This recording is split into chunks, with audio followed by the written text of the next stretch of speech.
Hi, everybody. Welcome to Measuring Event Effectiveness for National Engineering Month 2018.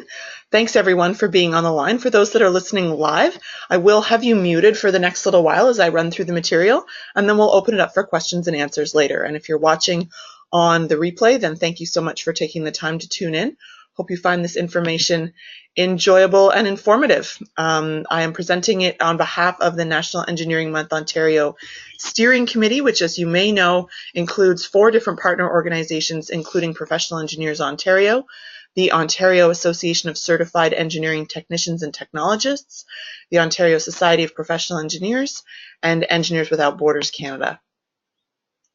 So we're going to be talking today primarily about a couple of tools that we give to you as National Engineering Month event organizers and their purpose. So measurement is the name of the game here, and the 2 tools that we're going to be discussing are the scorecard and the survey. So that's a little look at the agenda we're going to be going through. So why should we measure? Why bother? I mean, I guess we're coming out, we're using our time to become National Engineering Month organizers. We're volunteering. We want to run great events and we want to improve every year. Our goal overall is not necessarily just to run an event, but also to achieve an impact, and we'll talk a little bit about that.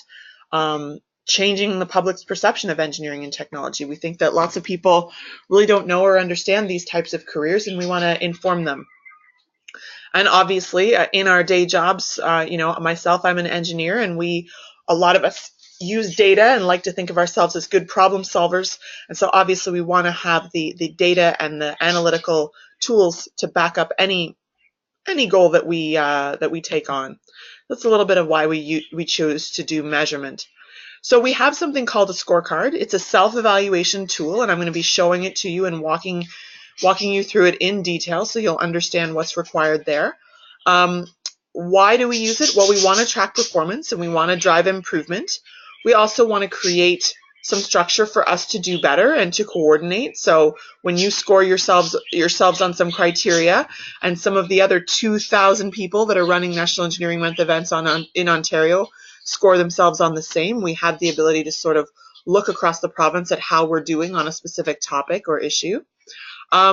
We don't want you to get too much into comparing to each other. It is a self-evaluation after all. It's not a competition, but nothing wrong with sort of imagining ourselves and maybe comparing notes with some of the other event organizers and looking to challenge ourselves to do our best, and maybe others as well. Obviously, this really helps us with the reporting process. One of the reasons that National Engineering Month is so successful at this point, and we're looking at, the events have only grown in quality and quantity every year for the last several years, reaching more and more and more people across Ontario. The reason that is possible is because we have a great band of sponsors that come together to give financial support and make these events possible. That's how we get the funding to you. That's how we get the t-shirts to you. That's how we run a website. That's how we run the whole media campaign. That sponsorship is so important. And so the sponsors obviously like to understand some details about the campaign. So the data that you give us is very, very valuable for creating that narrative with our sponsors and ensuring that we can continue to do the campaign every year. So way back a few years ago, we had a post-event survey. It was an online form that everyone filled out one field at a time, and we got some feedback that said there were too many questions, it takes too much time, this isn't valuable to us, this is a pain in the butt, we don't want to do it. Since, as I mentioned, it's not possible for us to ask zero reporting of you, we switched it up and we went with a scorecard instead.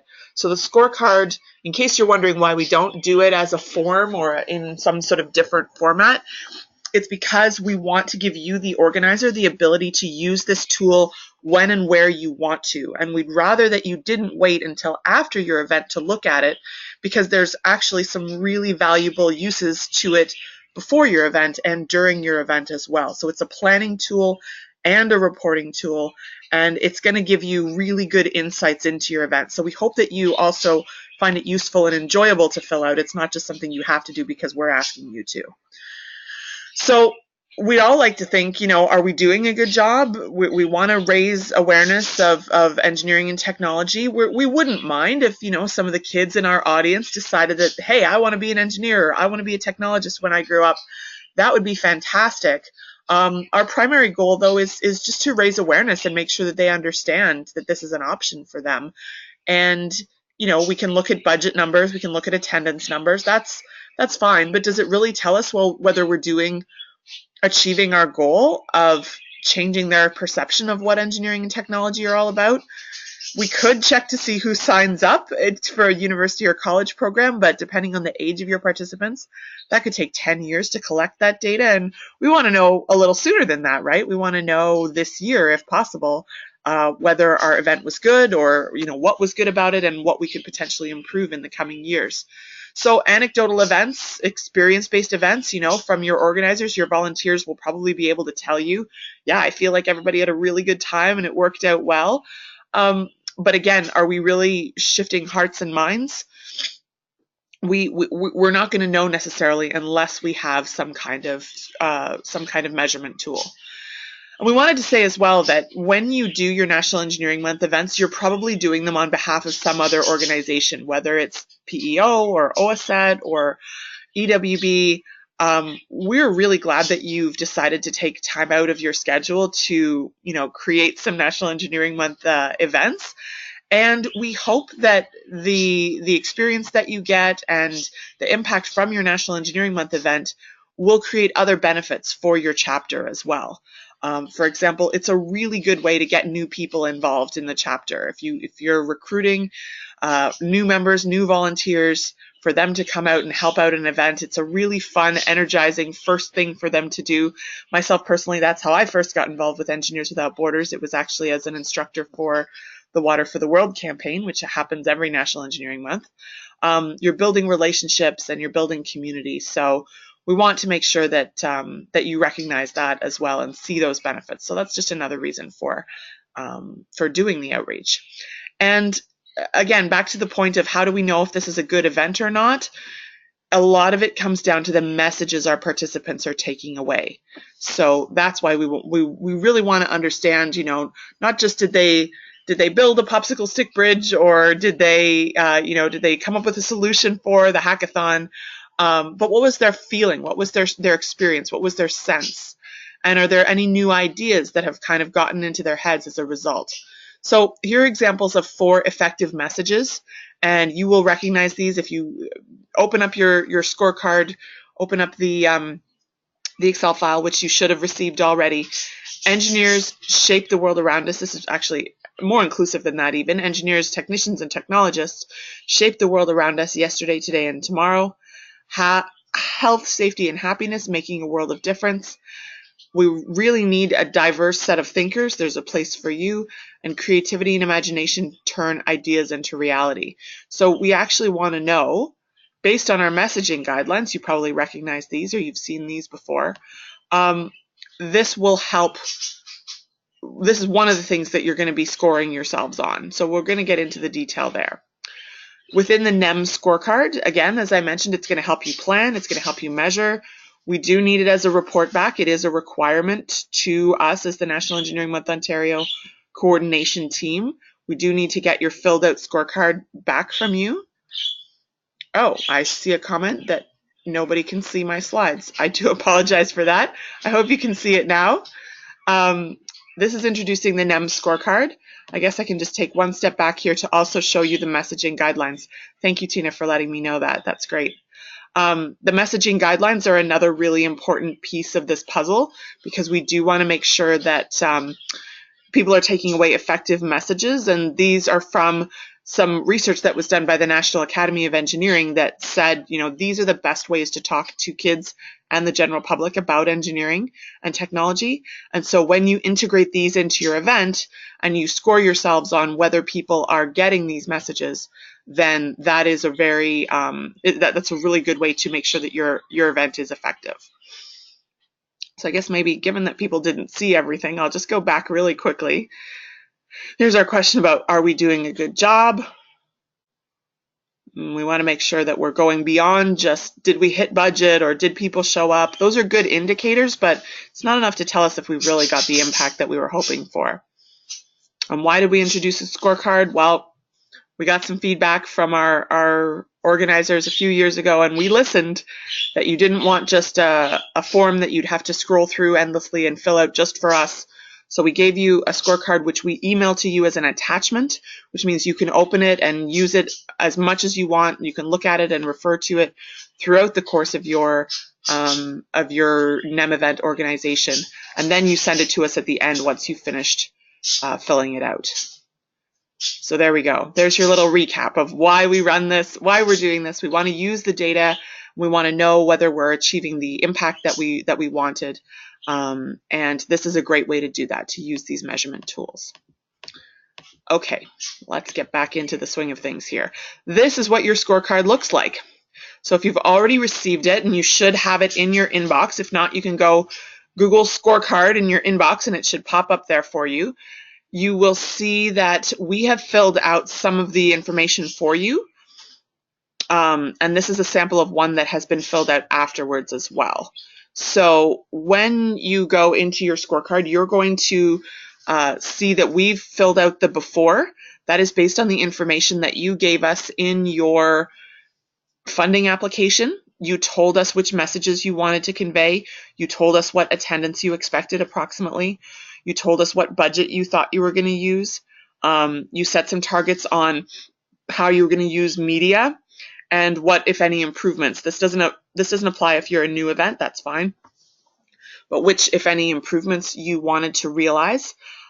We've populated that for you, and we'll show you why we do that, just to make your life a little bit easier later on. And we've also filled in the organizing group and the event details and dates. Now, just a side note on that information, if you end up changing any of that, if you change your event title, if we change your event date, we know that happens, where we know that sometimes plans can get shifted, and that's no problem. Be sure to let us know, because we do maintain an online event listing for you, and lots of people, thousands of people look at it. And we want to make sure that that is accurate information. So just be sure to let us know if any of that information changes.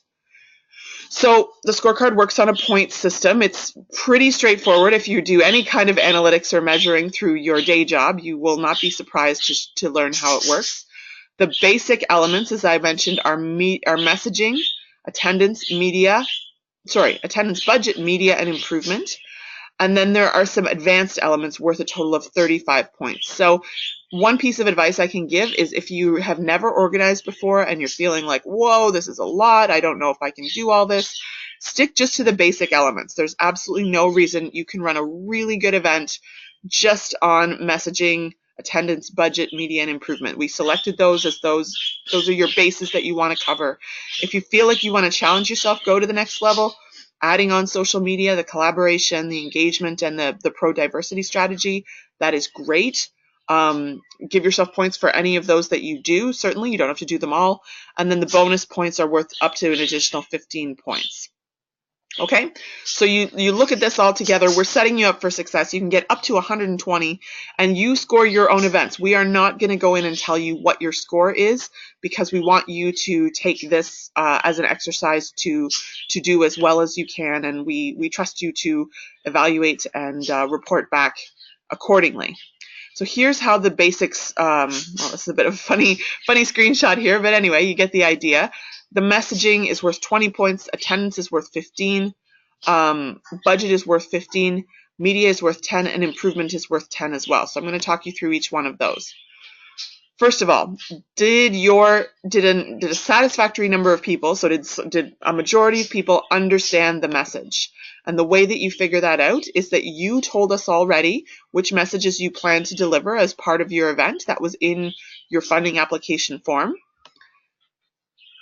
You're going to administer our survey, and we will make sure that you have access to copies of the survey. It's a paper survey. It was designed by an engineering educator grad student who had some expertise in this field, and she put together a really simple survey. It takes the kids or the participants of any age, for that matter, it takes them a few minutes to fill out. We ask that you do that. Probably it's a pencil exercise at the end of your event. You want to make sure that people fill those out, and you can make it a requirement, or you can just hand them out to some people. That's really up to you. We like to see the data, and I think you'll really enjoy collecting them as well, because right at the beginning they say name 3 words that describe engineering. So that's pretty fun to see what people come up with. And you can see here, creative, unique, hands-on. That is a great response. Those are really neat and well-aligned responses to the type of events that we want to, the type of messages that we want our attendees to get. Afterwards, you collect them up and you can read them. Here's another sample question. This is question number 4. Does engineering have anything to do with safety? Yes, it does. Okay, great. So why? This person put engineers solve problems, and if there's a problem that concerns our safety, they will solve it. Again, this is not something we think that a lot of young people, or a matter of fact, many grown-ups in our society really understand. So someone has walked away from an event that's part of National Engineering Month with an enhanced understanding. And that's a really good thing for us to know. So you're going to take what your target was. Let's say you were targeting, the message on health, safety, and happiness. You wanted to get that one across. Then you're going to collect the responses from your people, get them, make sure they have pencils, make sure they have the forms to fill out. And then you're going to look at what their answer said on that question 4. Did they get it? Did they make the connection? Did they hear you when you gave the examples about safety and engineering and technology? So here's how we suggest you score yourself. If everybody got all the messages, that's a perfect score. That's 20 points. None, 0 points. And then you could sort of go somewhere in the middle. So if something happened, what if they got some messages that you didn't intend to send, but they got them anyway? Give yourself 2 points for each instance of that. If they got some negative messaging, we take 4 points off your score, and just add them up. Anytime you see some intended messaging, extra 5 points. So just add them up and give yourself an overall score out of 20. Okay, so we put messaging first, because we want you to understand that messaging is the whole point of why we do events. So it's worth 20, it's worth the most, and we also put it first. The number of attendees, this is a little easier to understand. If you said you were going to have 100 people out and you got 100 people out, perfect. There's a perfect score for you. If you were under target, 12. If you're 40% less than target, 8, etc. down. If you only got half or less, our recommendation is that you give yourself 0, and you want to reevaluate where your target came from. So we used to say that if you were over, if more people came out, that we would recommend giving yourself a lower score.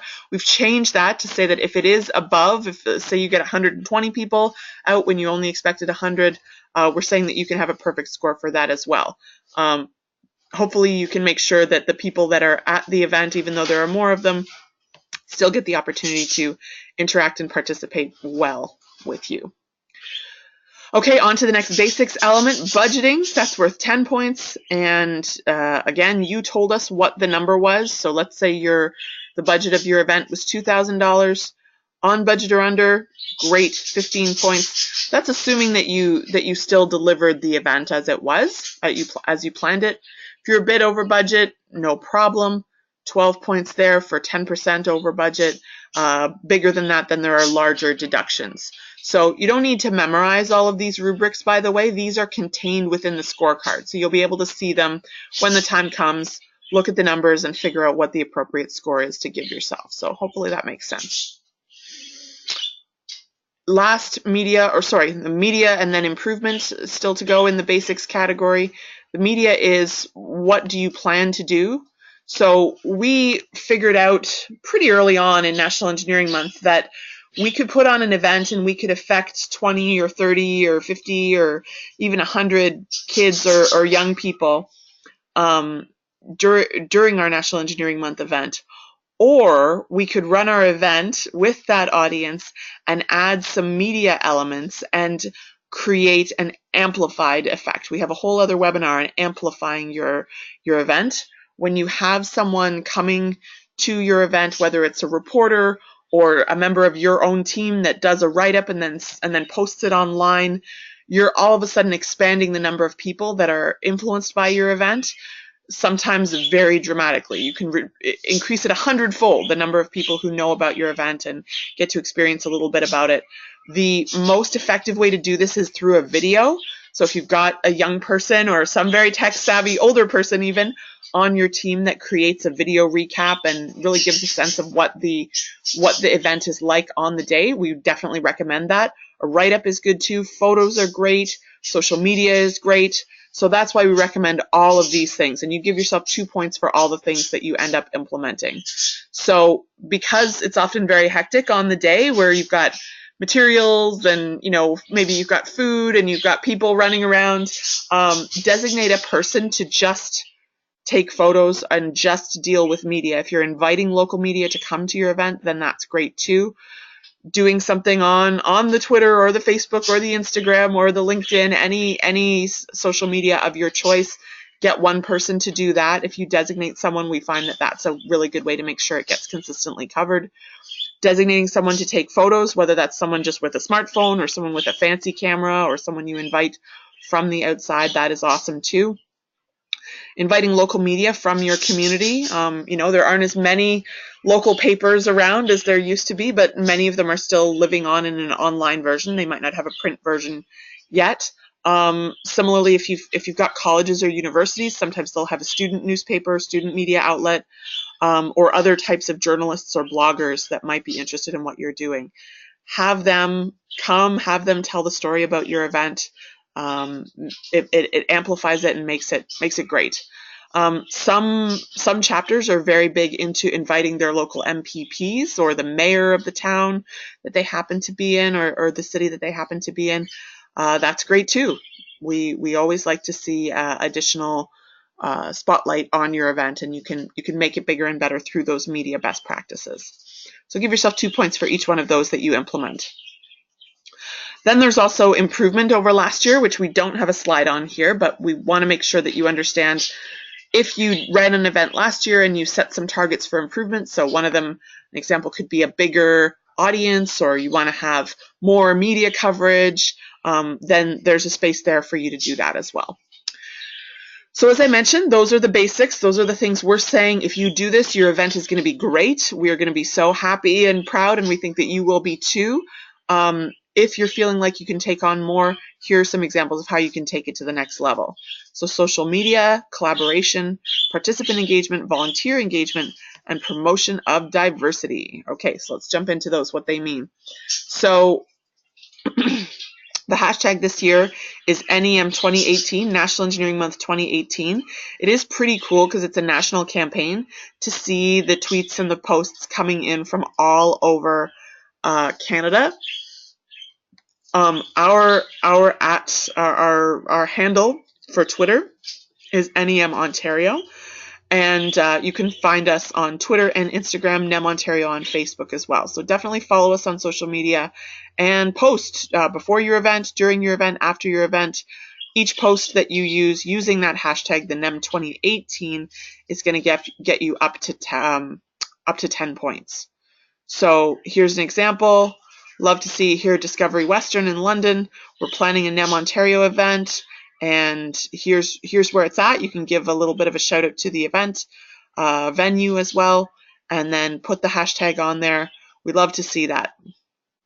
And here's one from one of our partner organizations looking at their social event that they do with the Raptors game. So collaboration is great too. As you might know, there are a lot of organizations out there that are very into promoting engineering and technology, or sometimes even they use STEM, science, technology, engineering, and math when we're talking about young people. Organizations like IEEE, ACTUA, Science Expo, Scientists in Schools. Maybe if there's a university in your town that teaches engineering, they'll have a student engineering society. Any organization of those that you're not a part of, we encourage you to reach out to them, get some help promoting, maybe ask them to come volunteer at your event, see how you can collaborate together. And for each organization that you collaborate with, you get 2 points. So a collaboration could mean they're just going to help you recruit some volunteers, or it could mean that they come to your event and they help you out in a certain way, promoting it to registrants.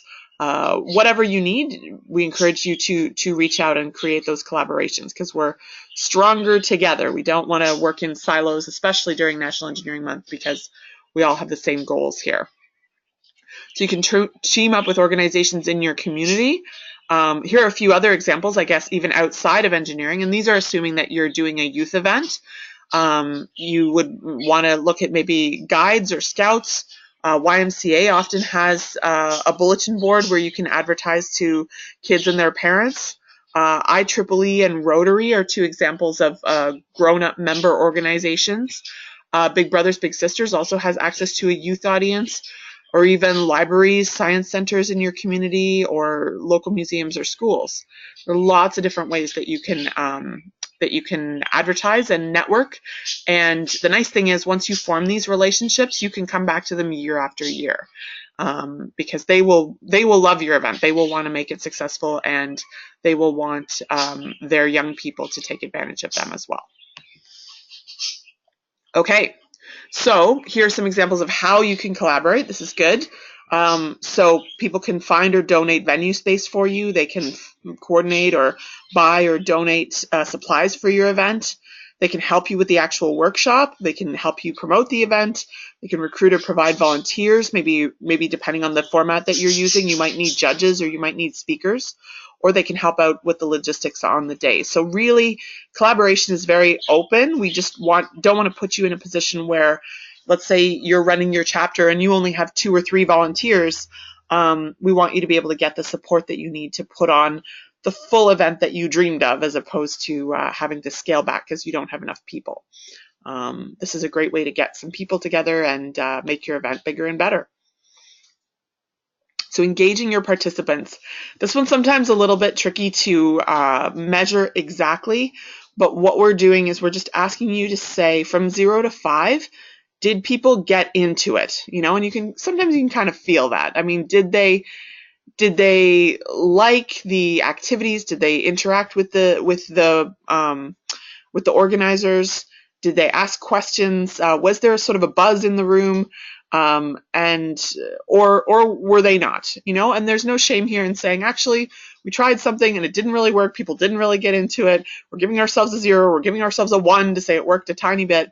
That's something to remind you to come back to and think about it differently next year. So it's a fairly small score item, but we still want you to think about that. So how to plan for good participant engagement. We think if you have lots of volunteers, not just 2 volunteers, let's say for 100 participants, but let's say if you have maybe a 5-to-1 ratio, for example, might be really good to have people able to interact with the small groups, have your volunteers able to have conversations with the participants that are going to bring them out, draw them out of their shell a little bit. Using age-appropriate language. I really think nothing shuts down a conversation faster than when you talk over people's heads. Whether they're grown-ups or young people, you want to make sure that you're using examples that they find interesting and accessible and language that they understand. Big bonus if you're using a hands-on activity. There's tons of research that indicates how effective it is to allow people to get their hands on something and play with it, as opposed to just having to look at it or being told about something. You engage their hands, you engage their minds. First of all, they're not on their smartphone. If they're doing your activity, they're putting their hands on it. And second of all, it really engages those different parts of the brain and engages those different types of learners. So have some stuff people can listen to, have stuff they can look at, have stuff they can touch and play with. And depending on the age and the context of your event, you might want to have some participant discussion. So you can use the participant surveys to get that started, or ask people to write down their ideas. You can ask them to participate on social media. There are really lots of different ways to engage your participants. These are just a few thoughts that we had. So here's another advanced element. We really find this data useful, especially from a reporting standpoint. As I mentioned, sponsors love to know how many volunteers like yourselves are involved in making National Engineering Month happen across Ontario. It is by and large a volunteer-driven movement. It's very grassroots. And so having an understanding of the number of volunteers who contributed, whether it was just in the planning stage or whether they came out and actually helped run things on the day, any of that, the research, the budgeting, the venue, the promotion, any of it, just to understand the folks that made it happen is really useful. So there are sort of two things that we ask for under volunteer engagement. One is we'd like you to give us a number, and there's no right or wrong answer. Maybe it took 2 people. We've seen events that are put on by 2 people. Or maybe it took 20, or maybe it took 50. That's fine. Whatever the number is, we would like you to give it to us because that's really useful for us to know. And then if you give us a number, you can give yourself 5 points. There you go. 5 easy points just for giving us your data point. If you're not able to provide data, then you get a score of 0 on your rubric. So again, the score is not related to the number of people. There's no good or better number of people to engage. It's just that we would like you to give yourself a score of 5 if you give us a number, and 0 if you don't give us a number. Hope that makes sense. So there's one more element under the advanced category, and this one is about promotion of diversity. So what you want to do here is just think inclusively. Think, what if I were a participant sitting in the audience that is a member of another religion or ethnicity or gender, or I'm outside the skills range or the nationality or the age or the sexual orientation or the race or the physical ability of the majority. Okay, so would I feel included? Do I feel as though I belong there, like I'm being given a chance to contribute, and I'm being given the chance to feel as though this is a place for me as well. So there are a lot of best practices on how to do that, and we're going to give you just a bit of the tip of the iceberg here. It's a very big topic, but basically, if you communicate this or make an effort to incorporate the strategy, we'd like to give yourself a point for each thing that you think about, up to a maximum of 5 points. So when you integrate each examples of best practices, anytime you create and post a write-up on the chapter website, there's a bonus 3 points. If you upload photos to our NEM Dropbox, and if you don't have access, please ask us and we can give you access. Or if you quote participants, say something, overheard at NEM 2018, a quote from your event can really be a great way to bring it to life. Those are also worth 3 points. Promoting NEM as a whole, remember we said if you want to use hashtag NEM Ontario or hashtag NEM 2018, that's a great way to get some bonus points as well. And giving us some mini profiles. So this is something that we find is very useful for generating traffic to the website, is we profile folks from our volunteer community to make sure that they are really, expressing a role model in a way. They're providing a human face to something that people might not think about normally. And so we do, I don't know if there's an example here, but anyway, there is if you look on our website on nemontario.ca/blog, you should be able to pick out some examples of profiles. And basically it's a photo of someone with some answers, sort of like an interview style question. These are the questions that we look at, and if you or someone on your team wants to answer some of these questions and get them back to us with the photo, then we'll be very happy to profile you. Okay, so that's the scorecard. Getting into the measurement tool, we looked at the survey a little bit off the top, and we mentioned that it was developed by engineering education researchers, and we want to use it just to get a little bit deeper on the question of messaging. This is really important for us to understand what people are taking away.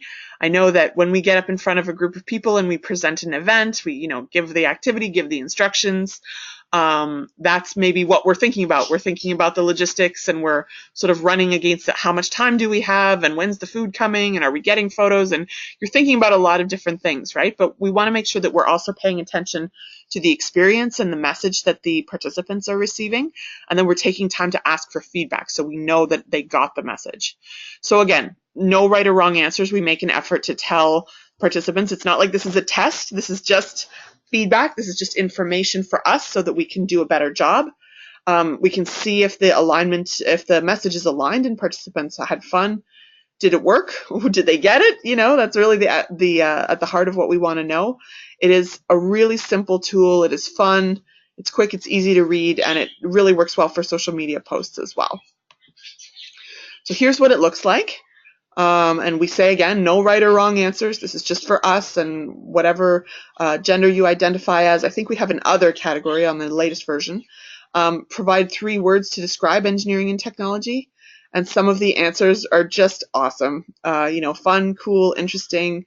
What did you learn about engineering and technology today that you didn't know before? You fail many times, but then you finally get it right. I actually facilitated that group, and I remember we were building little solar vehicles, and I was so nervous because none of the vehicles were working properly. We just could not get the gears to mesh and turn, even though the solar cells were picking up the rotation. We just couldn't get it to work.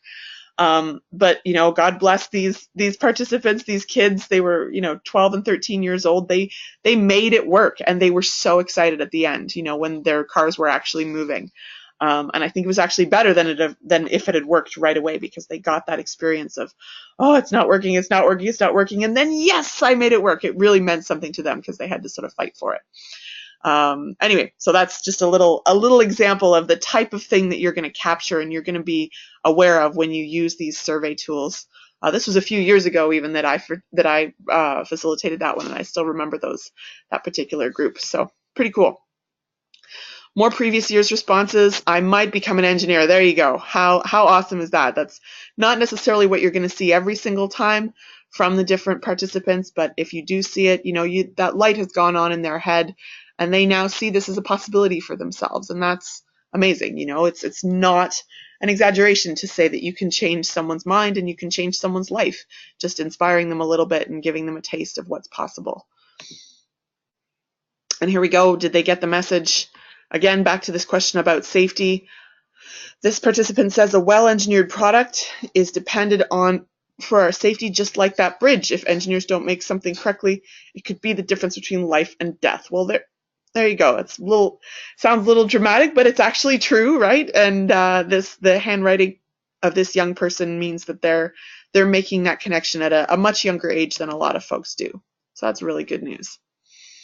Engineering helps in harvesting food, getting water, and many other things you don't expect it helps with. Again, a great point. This is the broad application of engineering and technology is another thing that we want to make sure people understand. So that's the survey, and we have assembled for you, in the name of making this as useful as possible, we've assembled some checklists for you. And so you can see here, it's got 3 different columns: before the event, during the event, and after the event. So right now, we're sitting here in February, no one's had their event yet. This is the column you want to be focusing on. And we have basics, other logistics, and then lower down in the scorecard, this is just a little bit of a snapshot, but you've got advanced and bonus. So has someone done these things? Here's just a list of questions to ask yourself and your team. And if you say yes to 100% of these, you're going to get 100% on your scorecard. So we're setting you up for success here. If you don't have time to do everything, focus on the basics, as I said. During the event, then you want to be looking at these, asking yourself these questions. And then after the event, this is for you to run through as well. So certainly have a read through all of it. Make sure you sort of understand globally what is needed and what has been done. But we've deliberately tried to break this down and make it as easy as possible for you to use and as obvious as possible where you need to focus. We have one more thing that we want to ask you here, and this year it actually, I hope it says projected order for 2019, because of the way the calendar runs for National Engineering Month, we're often ordering and finalizing things before we necessarily know what all of the demand is. So t-shirts, for example, or posters. If you can tell us how many things you wanted and how many you got, how many you might want next year, so for 2019, that would be great. If you got your desired quantity in 2018, we want to know that as well. I guess I will say that as of right now, end of February 2018,